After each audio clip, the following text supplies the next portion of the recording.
রাজনীতি সাবজেক্টও হয়ে গেছে এই গরিবের মতো, গরিবের বউয়ের বাউজের মতো, যে কেউ যে কোনো সময় ঢুকে পড়তে পারে। এক সময় রাজনীতি ছিল ত্যাগ আর আদর্শ প্রকাশের মাধ্যম।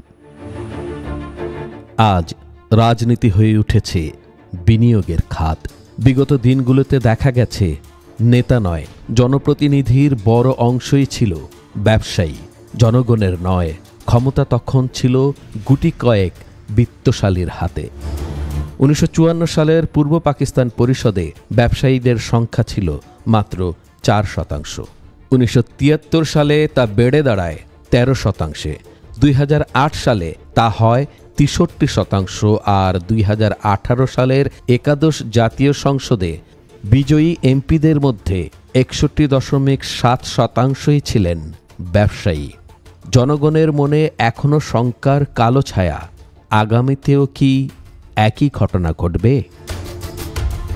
2018 সালের নির্বাচনে অংশগ্রহণকারী 1848 জন প্রার্থীর মধ্যে 53.14%ই পেশায় ছিলেন ব্যবসায়ী। অনেকেই আবার পেশা গোপন করে নির্বাচন করেন। কেউ কেউ সংসদ সদস্য হওয়ার পর ব্যবসায়ী হয়ে ওঠেন। রাজনীতি যেন হয়ে পড়ে অর্থলগ্নির একটি প্রকল্প। বিশিষ্ট সমাজ বিশ্লেষক ডক্টর বদিউল আলম মজুমদার বলেন, রাজনীতি এখন জনসেবা নয়, দল ও ব্যক্তি সেবার একটি মাধ্যম।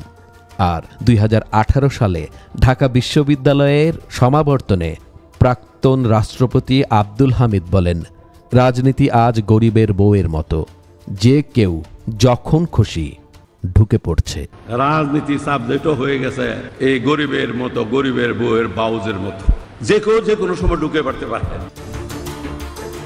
সংসদ সদস্য হতে অনেকের কোটি কোটি টাকা খরচ করতে হয়। এরপর সংসদে পৌঁছে সেই টাকা ফেরতের জন্য চলে নানা ধরনের অর্থনৈতিক সুবিধা গ্রহণ, টেন্ডার নিয়ন্ত্রণ, কমিশন বাণিজ্য, আমদানি রপ্তানি সুবিধা, ব্যাংক ঋণ মৌকুফ, রাজস্ব ফাঁকি, এমনকি বিদেশে টাকা পাচার পর্যন্ত। এতে সংসদ হয়ে পড়ে ধনী শ্রেণীর ব্যবসায়িক স্বার্থ রক্ষার মঞ্চ। এর ভয়াবহ পরিণতি ভোগ করে সাধারণ মানুষ। রাষ্ট্রীয় বাজেটে সবচেয়ে অবহেলিত খাত হয়ে পড়ে স্বাস্থ্য, শিক্ষা ও কৃষি। বিচার ব্যবস্থা দলীয় ও ব্যক্তি প্রভাবের চাপে নিষ্পেষিত হয়। অপরদিকে কালো টাকা সাদা করার সুযোগ বাড়ে, রাজনীতি হয়ে পড়ে অপরাধের আশ্রয়স্থল, আর জনগণ হারায় প্রকৃত প্রতিনিধি। গণতন্ত্র তখন শুধু নামে মাত্র বেঁচে থাকে।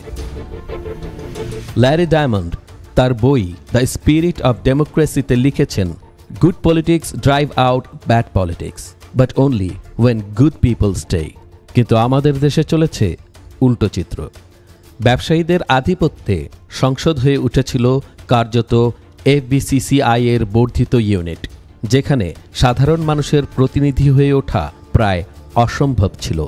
যে কারণে তরুণরা রাজনীতির প্রতি আগ্রহ হারিয়েছে, নারীরা পিছিয়ে পড়েছে, সর্বোপরি জনগণ হয়ে পড়েছে কিংকর্তব্য বিমূঢ়।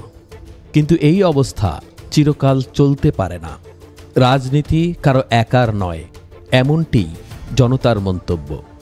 একটি রাষ্ট্র গড়ে ওঠে সবার অংশগ্রহণে। সংসদে দরকার একজন শিক্ষক, একজন কৃষক, একজন শ্রমিক, একজন উদ্যোক্তা, একজন যোগ্য প্রতিনিধি, যেন সংসদ হয়ে ওঠে সমগ্র জাতির কণ্ঠস্বর। তাই জনতার দাবি, রাজনীতিতে বাড়াতে হবে সচেতনতা, জবাবদিহিতা, আনতে হবে সংস্কার। মোহাম্মদ নেসার, বাংলাদেশের খবর।